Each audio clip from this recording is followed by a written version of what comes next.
Дорнод аймгийн Хэрлэн сумын ерөнхий боловсролын 8 дахь сургуулийн хөгжлийн онцлогтой хүүхдийн танхимыг танилцуулж байна.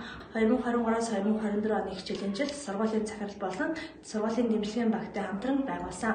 Энэхүү танхимыг хөгжлийн онцлогтой хүүхдийн хөгжилд хамтдаа энийг зохион байгуулж нийт сая 984 мянган төгрөгийн хандив цуглаж энэхүү танхимыг 2 сая 672,600 төгрөгөөр байгуулсан. Хөгжлийн онцлогтой хүүхдийн хөгжилд хамтдаа төслийг сургуулийн захирал болон сургуулийн дэмжлэгийн багийн гишүүдтэй хамтран төсөл бичиж энэхүү хэрэглэгдэхүүн гарын алгыг авсан байгаа.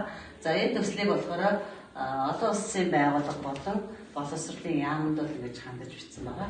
За ингээд бидэнд ирсэн сургалтын хэрэглэгдэхүүн маань 2 сая 560 мянган төгрөг, ном сурах гарын алга маань бол сая 890 мянган төгрөгийн ийм гарын алга ирсэн.